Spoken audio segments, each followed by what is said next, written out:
I'm here today with Jason Sisneros, good friend of mine. And Jason, it is a pleasure to be here, man. This is an interview I've been looking forward to do. I've been looking forward to being on your show. It's so great. You do such a good job. So thanks for having me. Yeah, you bet, man. So I met Jason at a Tony Robbins event about a year ago, and your story is the one that you hear about. And if I didn't know you now as well as I do, I wouldn't even believe what's happened and where you were in life versus where you are today. Yeah. I want to dive into that a little bit. I want our audience to know you. It's a podcast about exceptional people living extraordinary lives, and you certainly do that. You now own over 24 companies.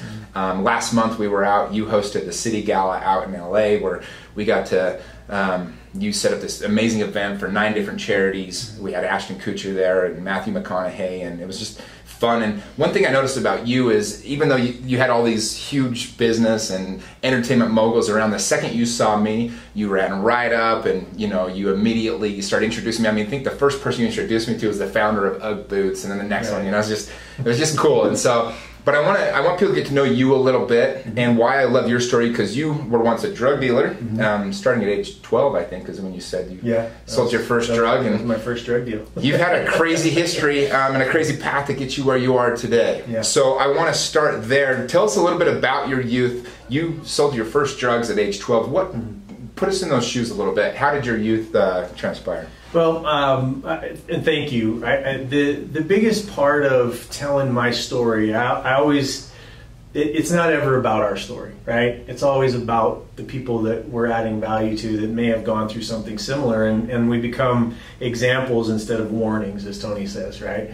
And so as I tell my story, I want everybody to understand I'm not telling it for my own purpose. It's to say, here's what's possible, right? Here's what's possible. And unfortunately, I wish I had one of those stories that was like, man, this guy was a wonder kid and he never made any mistakes, and he and he went straight to the top. And that's not my story, unfortunately. Mine is don't do some of this stuff. But I think that beautiful mess of the story is what makes your story that much better, because I think people relate better to that. That's true. Right? Yeah, that's true. And so, I think that everybody that's watching has had the experience of doing what they know.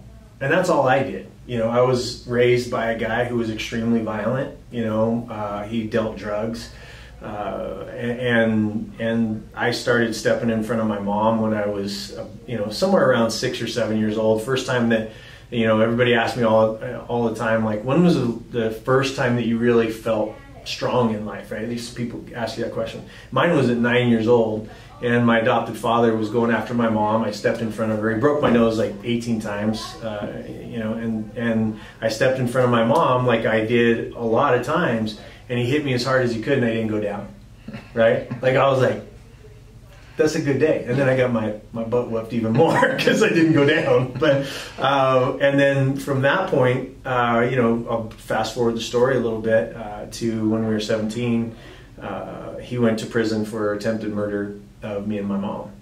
And it was at that point in time that I realized that my mom took me out to dinner, and she said, by the way, he's not your real dad. And I was like, because this entire time I thought he was my real dad. And so I asked her, I was confused. You know how, like, in that moment, 17 years, you think somebody's your parent, and there's this confusion and anger and, all this other kind of stuff when you find out a new detail that would have been helpful. Because I never hit back, right? He was my dad. That's how I felt about it. I never raised my hand back to him. And she said that, and I said, why wouldn't you tell me? And she said, well, because you would have killed him, and you'd be in prison, and and things work out the way that they work out. So it's a good decision, Mom. Well, that was some good foresight by her, I guess, because it was, I think unless you've been in those positions, it's hard to understand exactly what was going on. But to put into perspective, you said he broke your nose, over a dozen times. Yeah. And to survive, what was that like as a kid, just trying to work and process through all of that? Yeah, it's an interesting question. How do you process through it? You have to give life, and I think this is probably the biggest lesson that I learned from that whole situation. There's always what some people may consider angels in your life, like people that are put there to show you a little light, to relieve the pressure just a little bit. And in my instance, it was my grandparents.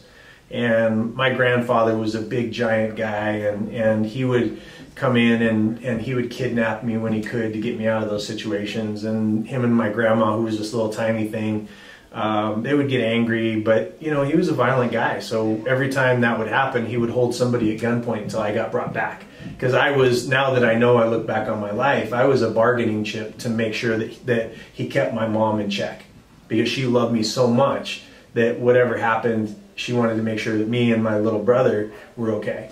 And and so I've always honored my mom for that. She carried around a lot of guilt, which I work a lot in the domestic violence world, and I think that a lot of people that haven't been through it, it's hard for them to understand. Well, if somebody's beating you up, why wouldn't you leave? If somebody's beating your children, why wouldn't you just leave? And it's a form of torture, and it's a form of mental and emotional chaos that people have a hard time disseminating through, especially when they're in the area. Yeah, I used to volunteer at the Center for Women and Children in Crisis, and I actually didn't really enjoy it that much because it was depressing for me. I think almost every single woman that came through ended up back in that abusive relationship. That's right. And there's, it's very difficult for a woman. So like, people say, oh, that guy probably didn't actually beat her because she went back to him. That's completely opposite. Once you understand, I think more and more nowadays, I think more people understand that than they did probably 20 years ago when you were, certainly when you were dealing with it. Certainly. I mean, I remember we were talking about it earlier. I remember when I was a kid, he ran us off the road. He had this truck, and we were in. It was the first time I was really, really young. First time that my nose ever got broken. But he rolled us. We were in a Volkswagen. He was chasing us in a truck. He rolled us, and we went, sort of flipped, came to rest on the police station grass, right? And the conversation that I remember was one question from the police officer: "What did you do to piss him off?" Right? You think about that now and you go, really? It would be like a joke to say something like a horrible joke, joke. But like you would not ever say that honestly. Like if you heard somebody say that now, you would have to assume they were trying to make a bad joke. That's right. Nobody would honestly say that. And I think that there's people that that still think it to this day. I think that there's still people that believe that. That it's always the woman's fault. So, the issue is that there's a lot of people, maybe you may know somebody that somebody's watching this, maybe in this situation. There's an entire life, there's an entire group of human beings. There's a lot outside of what you're experiencing that if you just get a little bit of taste of it, and that's what I saw with my mom, was she got a little bit of taste of that freedom, and years after he went to prison. I mean, he went to prison when I was 17. Years, she was still dealing with that mental trauma, and actually attracted another guy that was, that was sort of had those traits. But unfortunately for him, I was now grown up, and I'm like, this is not happening. And so she had to do a lot of work, probably 9-10 years worth of work, going to Tony Robbins and dealing with her own stuff to be able to get herself to a place where she felt strong and valuable in herself again, right? Because so many years that she got beat down emotionally and mentally. Well, and you personally, because I mean, at 17, he goes to prison. You'd been in and out of just all sorts of problems and things that you were dealing with. So tell us your journey. How low did it get, and how did you come out of that? Yeah, it's again, it goes back to I did what I knew. So I knew drugs. I knew how to put on this facade on the outside and to be doing things. I always like to think of myself, even back then, as a crusader. I was a bad guy, but I was a crusader. Like the guys that I hurt, they deserved it, so to say. Like Dexter, kind of. Exactly. Yeah, and so when I was doing things, I was both I dealt drugs, and I was also a collector. So we had to knock on doors for people it was all a bad community. So, but I was good at fighting. I didn't do drugs, and I had a sharp mind. When a collector basically makes the guy pay the price if he can't pay the debt. Yeah, one way or another. Right? It's either money or pain. Yeah. One of the two. Plumor plata isn't that what they say in Mexico? That's right. That's right. No. So that's what I did. And there was some coaches. There's always those angels or those lights or people that show up in your life that let you see another way. There's always somebody that says, you know, you could be doing these other things. And I had coaches, my wrestling coach, my football coach, people that believed in me when I'm like, there's no reason, like, you can try to reach out to me, but I'm going to go out in a hail of bullets.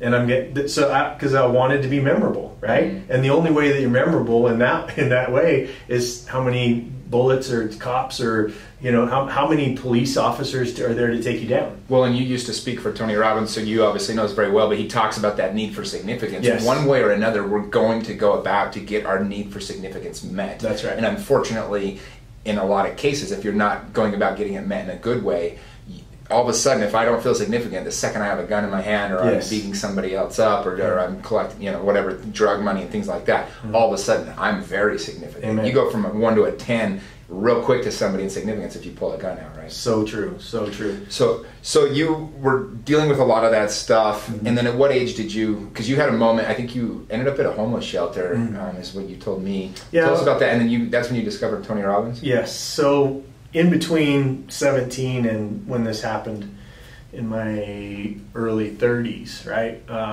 There was a lot of things. So I left the gang lifestyle. I got into regular, you know, I mean, the first job that I had was $6 an hour peeling peeling the bark off of logs for log cabins. Oh, wow. You know, $6 an hour. My shoulders got huge, my arms got huge, but it was $6 an hour. So, and then I went from that to working in a sump for my then wife, for her dad, for my father-in-law, and just digging garbage and crap out of a sump because it, you know, it was paying me $8 an hour. And this is not a lifestyle that I was used to, but I had set my mind to being a good man equated into an honest living, right? And there was an instance, this turning point for me was I got stabbed in the chest and I had already decided I was going to leave, right? I was going to leave that lifestyle. And there was this last drug deal, and I was out, and I got and I got pulled into it. I wasn't gonna, you know, the guy just didn't have any backup, so I was there, got stabbed in the chest, and I've got a scar clear across my chest. And it was that same week was when my first son was born. And somewhere along the way, I had heard via, you know, the Bible or my grandmother or somebody that the sins of the father. And I'm not a religious guy. I mean, I don't go to church. I believe in a higher power, and I know that I'm not him or her. Right? Those are the one things I'm sure of. But so my son was born, and I remembered this story of the sins of the father, and I thought, my son's going to end up, you know, before it was just me. Like, I'm going to go out on top, and on top being an idiot, right? I'm going to get killed some cool way. Now I've got a son, and now my actions are going to affect him. And if I go out that way, that's the legacy that I'm going to leave him, and that's how he's going to grow up. So I completely changed my life. Again, equated being a good man to being able to earn an honest living. And it just kind of went from there. I ended up getting a job laying tack strip and pad, right? Laying carpet, and then went to work for a guy in his carpet store, worked my way up, ended up leaving that one, buying my first company, crashing it, you know, because, you know, again, collection techniques. It's like, you know how it is in normal business. I mean, people that are wealthy, that are scumbags, there's poor people are scumbags too, and there's great rich people and great poor people. It's not a judgment statement. It's just that some people make their money by taking advantage of people that don't have as much power as they do. And this happened to me one time where, you know, I couldn't pay my people. I needed payroll, and this guy owed me a bunch of money. And you know, my number one technique was to go and start flattening tires and breaking windows out of his heavy equipment. You know, and I had a very good friend as a police officer back then. I was riding motorcycles with him and stuff, and he said, "Jason, you got to stop this. It's not the right way. He deserves it." Right? Yeah. Literally, while I was in front of the guy, he goes, "He deserves it. He doesn't pay anybody." Right? And hopefully this might be a wake up call to him, but you can't do this. And obviously I paid a little bit of price, but you know, you learn along the way. And this is where it's so, you know, when I meet people that have really great families, I'm always in awe, and I really want to tell their children that they should be grateful for having good parents that love them and direct them down the path. Because honestly, I really didn't learn my belief system about right and wrong. I really didn't learn all of that stuff till I was about mid-30s, right? And that's a long time to be making dumb mistakes. Yeah, I think it's one of the things as you get older. I think this is only time and experience and meeting enough people teaches you. But as you get older, you realize that people have a different set of values based on how they're raised. That's right. That doesn't match yours. And I think a lot of people get frustrated with others when they start making judgment of like, I can't believe that's how they're acting, or who acts that way, but you don't know what led them to become that way, right? It's that's like you so said, true. you so didn't, you know, true. I could pass judgment on somebody else. I did this, you know, in my youth a lot more, but you're like judging somebody for something that they're doing, and it's like, you know, in my family, I had, you know, my parents divorced and both got remarried. It wasn't a perfect family, but it was pretty dang good. I had parents that were there that loved me, and you know, I knew I wasn't gonna go hungry at night or whatever else, and you know, I just had parents that always showed up to whatever was important in my life, and so I didn't understand maybe some of the pain or some of the different things that people experience. And it's as you get older, you realize like, man, I really had it really good. Yeah. And I, to this day, you know, my father made some decisions that there's one or two of my siblings don't talk to him, and I'm like, after going undercover with Operation Underground Railroad and just being around long enough and seeing how other people are raised, I'm like, we could have had it a lot worse, you know? And I really have an empathy for my father and my mother, and just a gratitude for what they did do, because they were dealing with limited knowledge too. It's like Tony Robbins talks about this, is when most people, when they make mistakes in life, they're not trying to make a mistake. They simply don't have the knowledge they need to make a better decision. And I think that's everybody's doing the best they can with what they've got. Right. And that's brilliant. It's a brilliant assessment. And the fact that, you know, I mean, the reason why you and I connect is because we come from vastly different backgrounds, right? But we connect, and you know, on the going undercover for Operation Underground Railroad, right? That's something. You have a heart for service, and you show up and you put on things, and you the first time CLF decided to come out, right? You threw a big bash, and you know, you're constantly doing stuff for your employees, and you're constantly doing stuff for the people you do business with, and you know, I just want to honor you as far as a human being. You are a stellar human being, and people should know that about you. And it's not just about business and doing these podcasts and stuff. You're a good dude, and I appreciate you. Well, thanks, man. No, you know, you could choose one of two ways to live. Yeah, right. And you can either let greed and hunger and fear and all those things feed you, or you look for opportunities to serve and give back. And for me, it's just a beautiful way to live, and so I try to do that. You know, every day I try to figure out what I can do better. Right. I think that's the most important thing. I think that's what any good coach, that's when you were speaking for Tony, I'm sure you saw this over and over, is when you look for things in your own life you can constantly be fixing and making better, then you continue to improve as a person. It's when you stop doing that and start looking at blame, and you see a lot of that these days, right? People that are trying to pass blame and try to, instead of trying to get it right, they try to be right. That's right. And I think that's a mistake that a lot of people... I think it's a cancer in society right now that people don't look in their own backyard. Look, I you know, again, I'm a simple guy. I try to make simple assessments of life so that I can live my life in a path that doesn't lead to causing suffering, right? I live a life that I want to ease suffering, and I want to ease enough of it that it leaves a mark, a dent in the universe, so that my children have a last name that they can be proud of. That's how I live my life. And in order to do that, I have two principles. Number one is I want to be able to get to be as good as I can as a human being by reading and learning and studying and having these kind of conversations and for the purpose of service, right? Serving other people that need us, because I'm strong, you're strong. We put ourselves out there in dangerous situations. I've got kids, you've got family, you've got a business to run, and yet we're in the deepest, darkest parts of third world countries, you know, pulling these little girls out with these scumbag traffickers, putting our lives at risk, right? People wonder why. Well, because the outcome is we got to ease suffering, and we sit back and we go, somebody should be doing that. Right? Mm-hmm. We're that somebody. That's right. And that's I think a contagion is that people sit back and they're like, where's mine? Where's mine? Where's mine? And it's such a small shrink, and I used to be there, right? That's the only reason why I can talk with authority in any of this. I have made almost every possible mistake that you can possibly make. I mean, I've been in and out of jail. I cheated on my wife in my relationship. I went bankrupt. I lost my money. I lost other people's money. I've made every single mistake that you can possibly make, and have come to the conclusion that if I'm easing suffering, look, this is one simple belief system for me. At mid-30s, I'm going, is this the right direction or is this the right direction? And I finally came to the conclusion that if I'm easing suffering, then I will think ahead to how this may impact other people. This decision now, right? And a lot of people are only caring about this moment. And myself mainly, right? When I was causing pain to other people, I was centered on what felt good in the moment. And I was centered on what I was going to get out of it.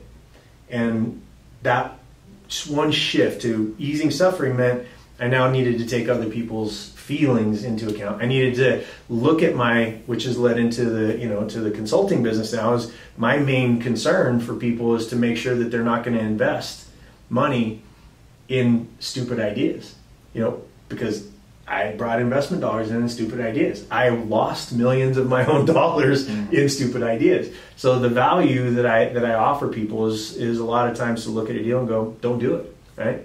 Well, I love that you talked about it reminded me of a quote. It's don't experience what you want, or don't exchange what you want most for what you want to experience today.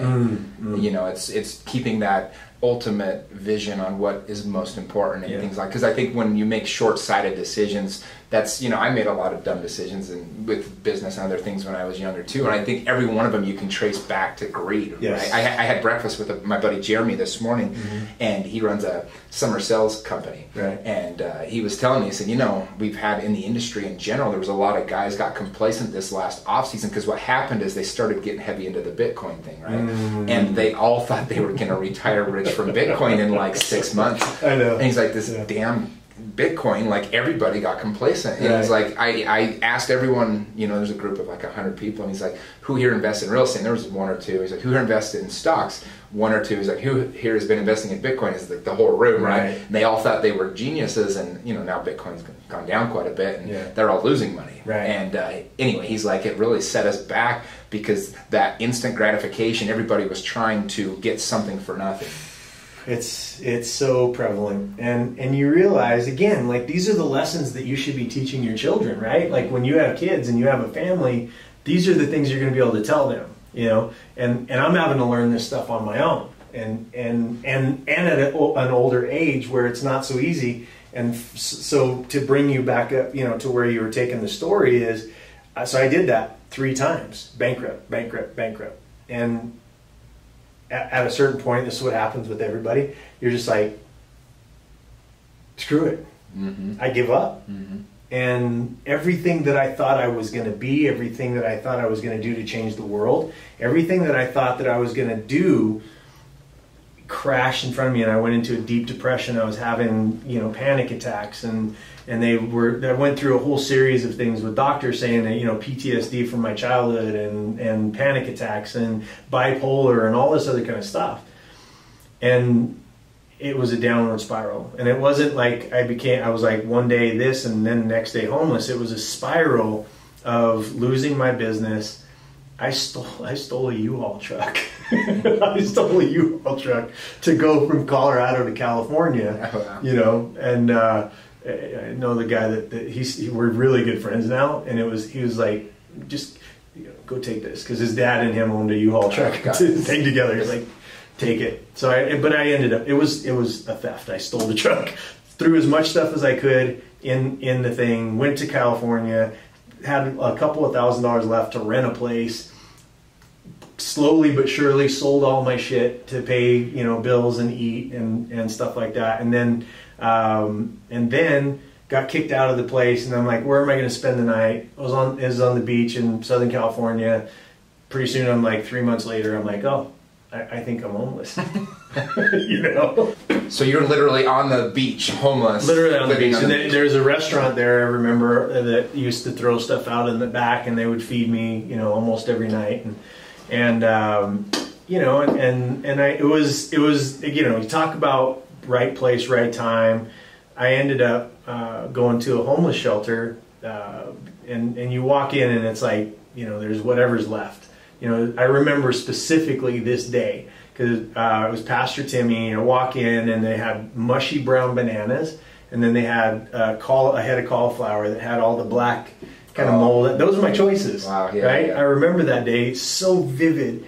And while we were talking, you know, I grabbed the bananas, you know, and took a chunk of the stuff and kind of scraped it off, and was just happy to have something in my stomach.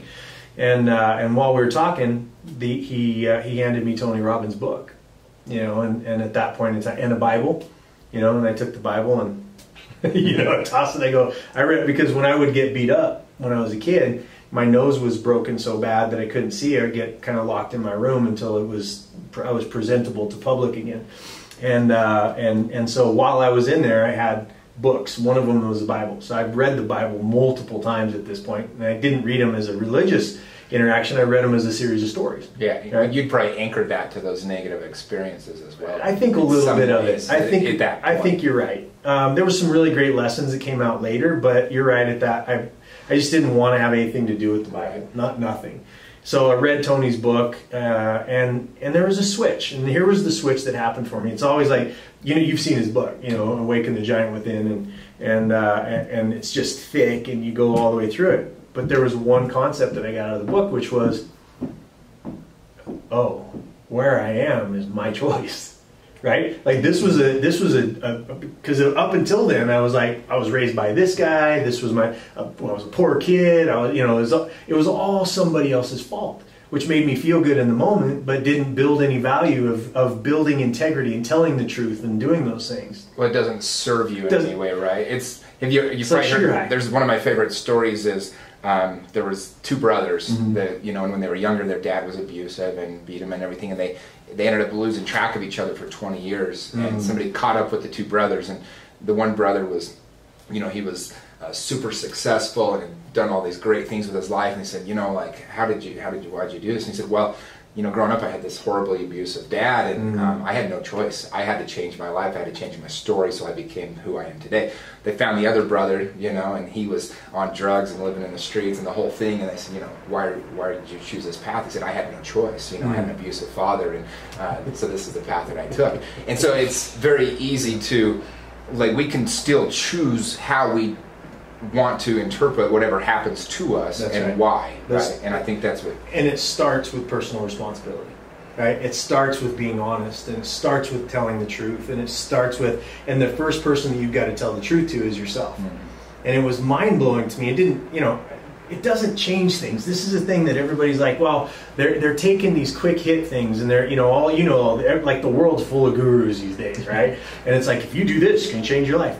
Bull crap. There's a series of things that if you align them, it's all about sequencing. This is what what I learned in business, and what my consulting company teaches is that I would say 99% of business owners that are out there that have a payroll to me and have been in business for longer than a year know more than 99% of the people that are on stage and selling books right now. Yeah, that's my theory, because I believe it. Well, you know, it's like you said, there's a coach for everything now. I'm getting into the space, or I want to do some. I'm doing a lot of automated coaching online for real estate agents. Yes. My big advantage over every other coach was I've sold almost 2,000 homes. Almost every other major real estate coach out there did it for 1 year or less. And so you're making my point, yeah, right? Yeah, I've been in the trenches. Successful. I'm still in the trenches. You're the guy that I want to learn from. I mean, you're still in the trenches. You're still selling stuff. I mean, you know, I went to a movie theater that was packed with your people that love you the other night, right? Great movie too, by the way. Yeah, it was a good movie. But ultimately, you know, it comes back to this moment where everybody's trying to get quick hits, and it's a sequence of making the right decisions over a specified period of time that then leads to measuring your feedback as you walk that path, seeing is stuff working or not working, and adjusting your path and your path and your outcome based on that feedback that you're getting. Everybody now is like, as long as you're passionate enough, you're going to get there. No. Yeah. No, I've done, you know, I had this conversation on one of my Facebook Lives the other day where I was like, I used to believe that after this realization, we'll come back to it because it's an important piece, but if I did it from love and good intention, then nothing could go wrong, right? And that is the worst belief system you could possibly have, because now you're committed to your bad idea, saying it's a good intention, right? Yeah. And so, well, it's where a lot of people get really screwed up in life is they don't know when to call something quits because they love That's it. right. Whether it's a relationship or a business, or in my case, I grew up and baseball was my life. That was my passion. My two older brothers played college baseball, and I started playing for UVU that summer. I got home from I got in shape for 6 months. I was running wind sprints in my backyard, and I got out there, and I realized very quickly this was going to lead me to nothing. It's like, I'm not that good at this, right? And I was thankfully had enough foresight, and thankfully UVU went from a 2-year to a 4-year school that year, that I hung it up.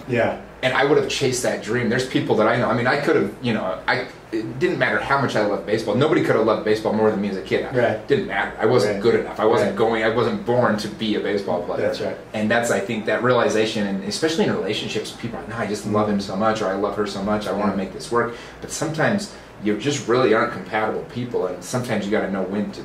It's just slapping you in the face. This is a bad idea, right? And so that cost me, again, going back to that moment where I was like, it was a powerful moment. I'm like, I am where I am based on my own decisions, right? And a lot of people, this is where it gets tough, is the people who love you the most, they support your weak story, right? They're like, Jason, it's okay. Like, how many people have the crap beat out of them by, like, that, it's okay. Like, and they're making excuses for me, which made me weaker. It didn't make me stronger, it made me weaker. And I'm like, anytime those people, and there's two sides of that. One is they know your weakness, they want to keep you weak because you fit a place in their life that makes them feel really comfortable, right?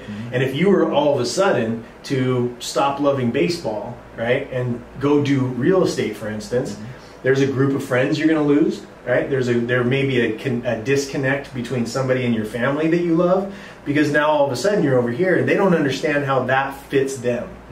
And we're running around this world trying to, we're running around this world making decisions because of what other people think about us, and they're just not thinking about us. Oh, it's so accurate. And a lot of people, even if they want your best interest, it's like your ego is designed to keep you alive. It's supposed to keep you away from pain. That's right. But unfortunately, all blessings in life come after the pain. So your very ego, why did that happen? The very thing that's supposed to be protecting you is what keeps you in your weak story. That's right. And your parents, it's kind of the same way. That's right. They're trying to avoid pain in your life. That's right. But to your own detriment a lot of times. That's right. So I let my kids, suffer. I let them, take the hard knocks. I let them go through life, because it has to you have to build up that muscle. And in the beginning, I was the exact opposite. I tried to take away all the pain and to be, and I was the happy dad, and let's go, let's do all that stuff, because I was kind of going through my own second childhood. But again, my goal was to change our family directory, not to mess it up more. So what switched for you then? In that moment, you start reading the Tony Robbins book, because to be from where you were, and this was a little bit later in life. This isn't like this is where you were. And you hear people like, when I was home when you were like 16, you spent an hour in the street or whatever. But you legitimately were older, living this life, and then to go from where you were to where you are today. What did that process look like? Man, great question. The process was, again, reading the book, taking personal responsibility.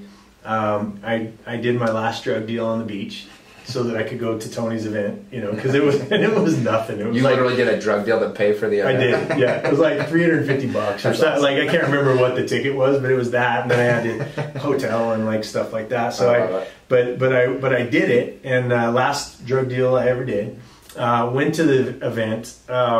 And while I was there, Tony was talking about, because remember, I'm having panic attacks. The one thing that I could do, which was sell, I can't do, because if I was sitting this close to you, I would have a panic attack. And panic attacks make you feel like you have brain cancer, like you're having a heart attack. You feel like it's real in that moment. And so when I went through Tony's event, I knew my life had changed. And one little funny story is, this was back in the day where, he's got Master University. And, it's like, if you want to, you want to go from UPW and you want to go to Master University, it's going to change your life, and it's $12,995. But and if you put it on your credit card today, you can say hi to Tony, right? And I was walking around. My one link to my real life was I was walking around with a wallet full of credit cards. They were all bad. By real life, you mean your previous? Like my previous life, right? Like my previous homeless life. So I'm walking around with this wallet full of credit cards, and I'm like, I go to the back of the room, and they don't have instant charges then, right? They have the machines that go over the top of it, and so I'm like, are you guys going to charge us right now? They're like, yeah, we're going to take an imprint. And I'm like, cool, put it all on this card. Right, and they give me. So I do. Hadn't gotten to this place where I understand that was wrong yet. But so they gave me a number. I met Tony, and it's one of those moments that I was on stage and I said, "I'm going to pay you back for this," right? To him, and he stepped back. You know how big his hands are, right? Yeah. He took his banana hands, right? And he's like, "I believe you." And he may have said that to a million other people, and I guarantee you I made no impact on him whatsoever as we were walking through that line. But it was the first moment when somebody looked me in the eye and said that I believe in you. That's what I heard. He said, I believe you, but I heard I believe in you. And it changed my entire life. I ended up paying the $12,000. I left there. I had a little bit of money left. Went out and bought a blue pair of pants, a white shirt, a red tie that had like burn holes in the bottom of it that I wore flipped over my shoulder, and a pair of shoes that were horrible. And started applying for jobs. Up and down that road there in Southern California. BMW, get the hell out of here, right? They're like, you don't sell, and then Mercedes, no, get out. And I finally got across this little road, and there was a Ford dealership there, Ford of San Clemente, right? Okay. San Clemente, Ford, and they were like, sure. And I was like, okay, cool. I never thought about it until later, but I never thought about it, and I was like, why did they hire me? And it's because nobody buys Fords in Southern California. So they were like, if you can fog a mirror, you can come stand on the lot. We're good. So anyways, I made $8,642.32 my first month. Set a couple records, and then started applying for work with Tony Robbins, and because I wanted to pay him back. I felt really genuinely interested. In the meantime, started a business with a friend of mine on selling cars over the internet. And ended up paying for this Master University, ended up in Vieques, Puerto Rico for Life Mastery. Lauren Slocum, who was the wife of the first employee of Tony Robbins, amazing woman, and she was facilitating. We went out to dinner one night, and she's like, so tell me your story, because Tony had 2 jobs open. He had like somebody that was inside making phone calls to sell, wasn't going to do that, and the other one was public speaking, doing a mini Tony Robbins seminar. And I'm like, hey, hell no, there's no way I'm ever gonna, I'll pass out before I'm able to give a public speech, right? So anyway, long story short, we go, I'm sitting there having dinner, and she's where you're at, and I'm sort of sitting over here to the side of the table, and she's like, well, tell me your story. Everybody here seems to like you, and blah, blah, blah. So I tell her what's going on. She's like, all right, so you want to work for Tony? Hey, Tony, right? I got this guy, blah, blah, blah, blah, blah. And I'm like, is she really, she's pulling my leg? Because to me, he was still this god, yeah, right? Sure. And so anyway, long story short, she looks at me and she covers the phone and she says, well, they've got this speaking position open, right? And I got you the job. And I'm like, no public speaking, right? And she goes, while her hand's still over the phone, she goes, stop being a pussy. Do you want the job or not? Right?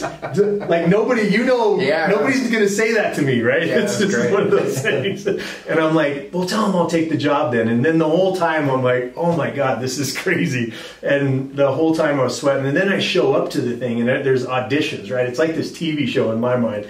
And I've got this off the rack suit that just fit me horribly. And, and there's a couple of my buddies that are now my brothers that were there, Wesley Goo, and he played in ER with freaking George Clooney. Oh. Good looking guy, knows how to do lines, dresses sharp, and and I was the last one to go, and I'm in this flabby little thing, scared to death, and they're like, oh my, and they're delivering their lines, and they're like on point, and I'm like, literally had a fight or flight moment where they're like, okay, Jason, it's your turn to come up. I'm You like, almost ran off the stage. I almost ran out of the room and didn't care. Yeah. Like, but I got up there and instantaneously forgot the script.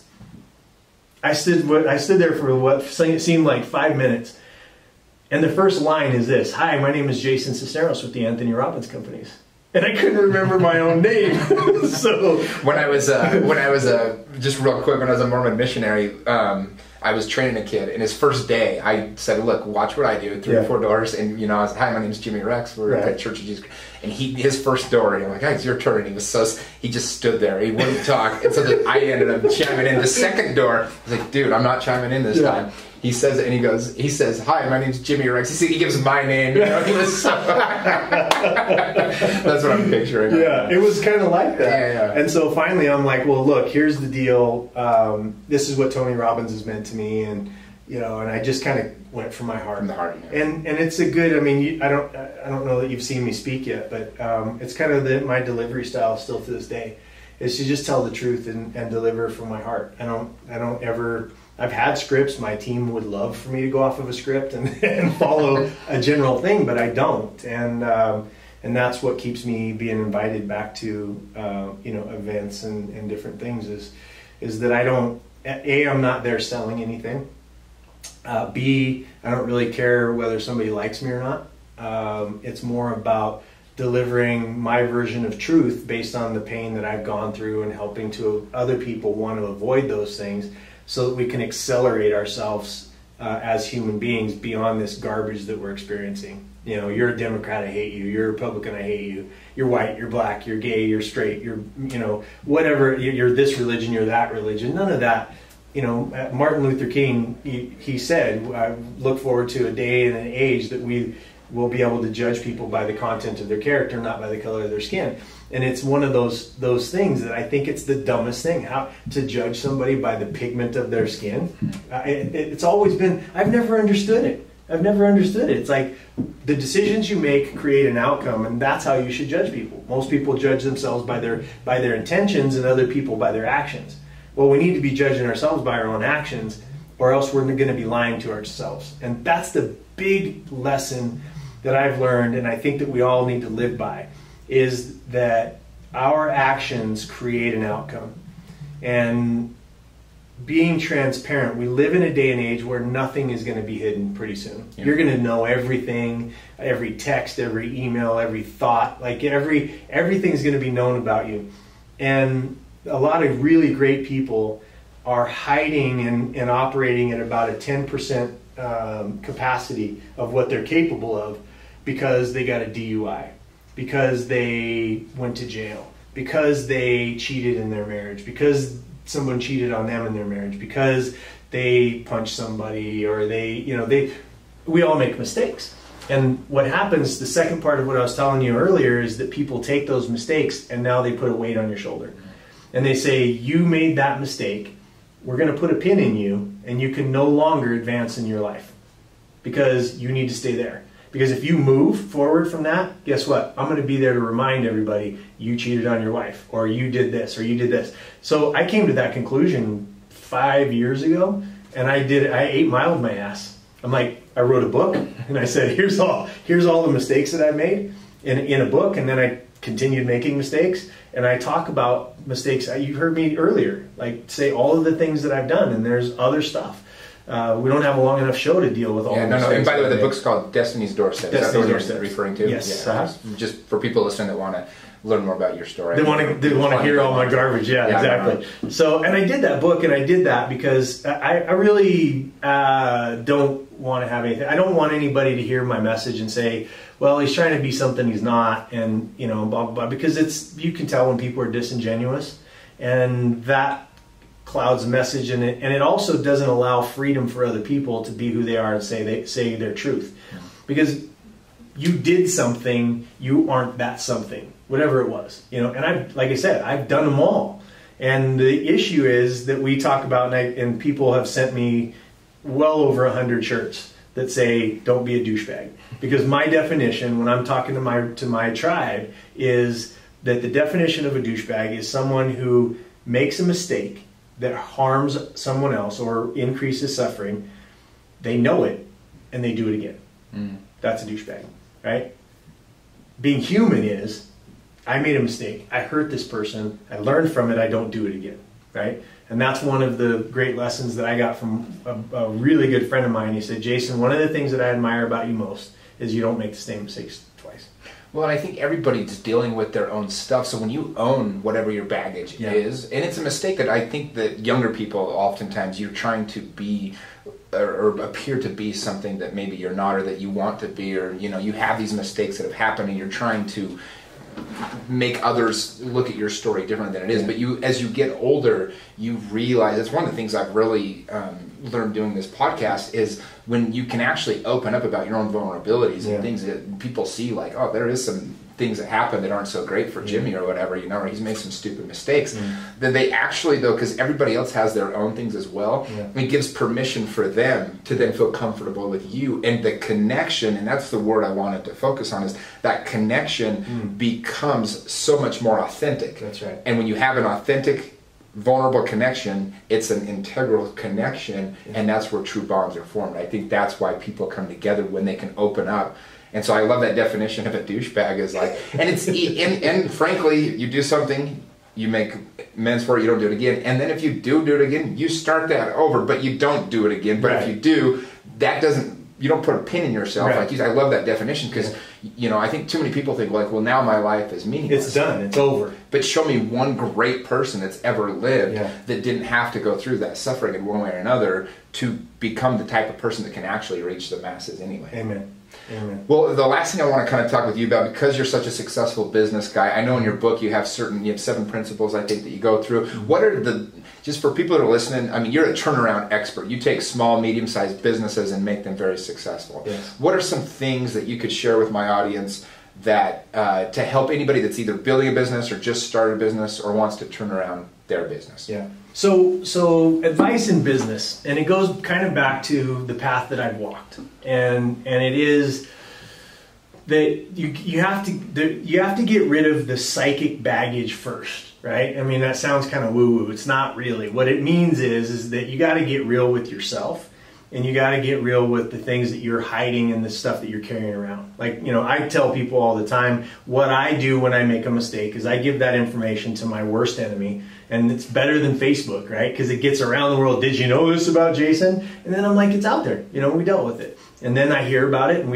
I do Facebook Lives all the time where I'm talking about my garbage and not selling anything. And so getting that out, like whatever it is that you're carrying around, and I know most people are carrying something around. They may be have had an affair, or they might be in an affair now, or whatever that is. You just got to get it out. And let people know, well, what if it damages this? That all of those things about the what ifs are always an excuse not to be telling the truth. That's it. And I know that sounds harsh, but it's the truth, right? And so getting that out is lesson number 1. Lesson number 2 that I learned is to have radical clarity on your destination. Radical clarity. There's a lot of people that start up businesses and they're like, well, I'm going to change the world, and I'm going to, and millions of dollars and years of people's lives are lost because they don't ask the question, where actually am I going? Because then when you can put that on a map, and you can say, well, what I'm going to do is I'm going to sell homes, and my first outcome to know that I'm successful is I'm going to make $100,000 in a year. Okay. Well, I think it's a lot of people are actually living successfully but feel like they're failing because they haven't defined, to your point, what you're saying, right? Because we're most of us are watching you, to be really honest. They're people who are high drivers. They want to succeed. They want to do good in the world. They want to do things that are great. And we get out there and we get so busy in the doing that we forget where are we going? And if we don't put where we're going, here's the thing that I heard from one of my mentors, Keith Cunningham. He's the Rich Dad and Poor Dad books.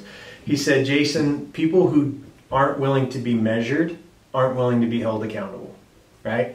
And it's so true. It flashes in my mind with just friendships and then business and then people that I've got working with me.